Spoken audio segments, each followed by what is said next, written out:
राष्ट्रवादी काँग्रेस पक्ष सत्तेत भागीदार असताना सुद्धा काय नेमकं घडते? सत्ताधारी आमदारावरती उपोषणाची वेळ आलेली आहे आणि या संदर्भातलीच महत्त्वाची अपडेट आपण बघतोय। शिरूर हवेलीचे आमदार ज्ञानेश्वर कटकेंचं आंदोलन बघायला मिळतंय। मतदारसंघातील रस्त्यांच्या दुरावस्थेविरोधात शिरूर हवेलीचे आमदार ज्ञानेश्वर कटके यांना थेट उपोषणाचं त्यांना उपसावं लागलंय।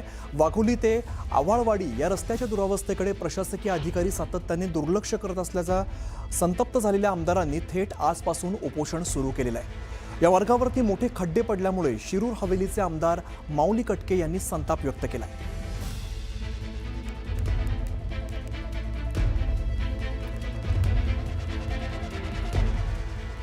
आमचे प्रतिनिधी सुमित सोनवणे सध्या आपल्यासोबत आहेत, त्यांच्याकडे आपण थेट जाऊया। सुमित, आपण बघतोय खरं तर सत्तेतले आमदार आहेत, मात्र त्यांना आता आंदोलनाची वेळ आली आहे। काय नेमकं घडतंय? सत्तेतील आमदार आहे, मात्र त्यांना अधिकाऱ्यांमुळे कशा पद्धतीने आंदोलन करण्याची वेळ आली आहे, उपोषणाला बसण्याची वेळ आली आहे, याचं उत्तम उदाहरण म्हणजे आता अव्वाळवाडी वाघोली रोड आहे, जो राज्य महामार्ग आहे। या महामार्गावर सातत्याने मोठे मोठे खड्डे पडलेले आहेत, मात्र याकडे अधिकारी दुर्लक्ष करताना दिसतात आणि त्याच मुद्द्याला धरून अनेक वेळा त्यांनी विधानसभेत प्रश्न देखील मांडले, मात्र कुठलाही अधिकारी याच्यावर कारवाई करताना दिसत नाहीये। त्यामुळेच त्याच संताप या ठिकाणी व्यक्त करताना दिसतात। आपल्यासोबत माऊली कटके आहेत।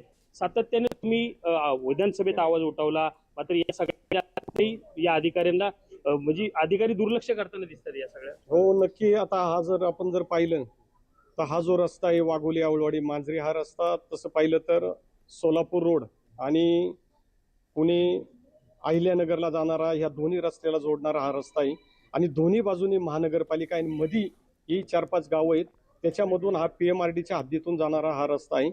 तसं तर हा PWDचा रस्ता आहे। गेले 1.5-2 वर्ष झालं आम्ही याच्यावरती पाठपुरावा सातत्याने करतोय।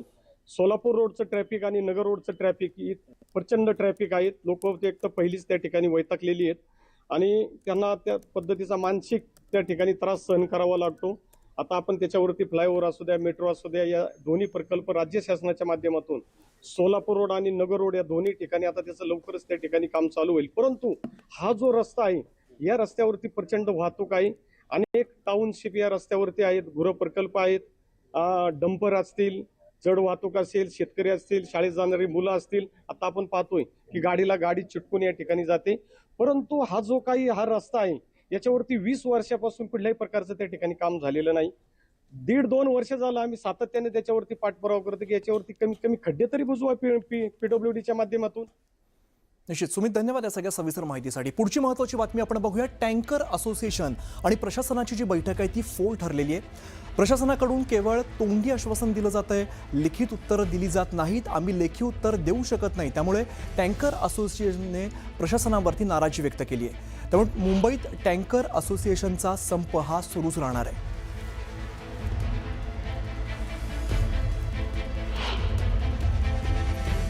मुंबई वॉटर टँकर असोसिएशनने संप पुकारल्यामुळे मुंबईत अनेक ठिकाणी जे आहे ते पाण्याची टंचाई आपल्याला पाहायला मिळत आहे। मुंबईत अनेक ठिकाणी जे आहे ते सर्वच ठिकाणी टँकरच्या गाड्या ज्या आहेत ते आपल्याला पार्किंगमध्ये लागलेल्या पाहायला मिळतात। अगदी बृहन्मुंबई महानगरपालिकेकडून देखील जे आहे ते 10% पाणी कपात करण्यात आलं होतं। त्यानंतरच आपण पाहायला गेलं तर आता थेट वॉटर टँकर असोसिएशनने देखील जे आहे ते आंदोलन पुकारलेलं आहे, संप पुकारलेला आहे। त्यामुळे मुंबईच्या हॉटेल इंडस्ट्री असेल, त्याचबरोबर चाळीण असेल आणि हायराईज इमारती असतील, त्याचबरोबर घरोघरी जे आहे ते आता पाणी पुरवणार कसं आणि पाणी मिळत नाही। आणि त्याचबरोबर अगदी जरी टँकर असोसिएशन किंवा टँकर जर मागवण्यात आलं, त्याची किंमत देखील जे आहे ते डबल भावात मिळत आहे। टँकरचा आता संप सुरू आहे।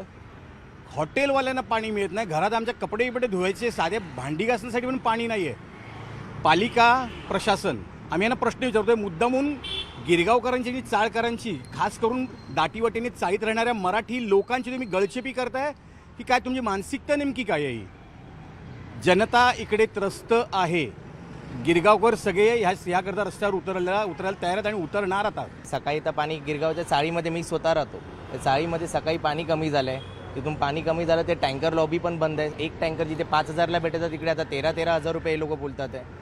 म्हणजे लोकांचं नक्की चालू काय की मराठी टक्का गिरगावातनं कमी करायचा आहे की नक्की काय करायचं आहे ना मराठी लोकांसाठी? तिकडचे वॉर्डचे पाणी खात्याचे लोक सेल टॉवरवाल्यांना विकायला लागले तर चाळकरी लोक करणार काय?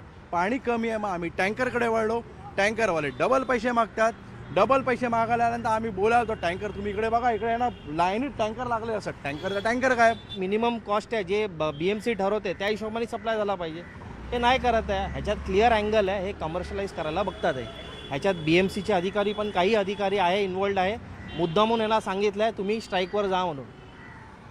आणि याचा आम्ही पूर्णपणे निषेध करू. ज्या प्रकारे जी किंमत म्हणजे एका टँकरची किंमत जी आहे ती 5 ते 6,000 रुपये आकारली जात होती ती आता थेट दुप्पट जी आहे ती किंमत आकारली जाते. आणि एकंदरीत पाहायला गेलं तर हा संपूर्ण जो महानगरपालिकेकडून जो पाणी कपात असेल त्याचबरोबर ही संपूर्ण टँकर जे असोसिएशन जे स्ट्राईकवर गेलेलं आहे संपूर्ण घटना किंवा हे संपूर्ण घडवण्यात आलेलं का असं देखील जे आहे तो सवाल थेट नागरिकांनी उपस्थित केलेला आपल्याला पाहायला मिळाला.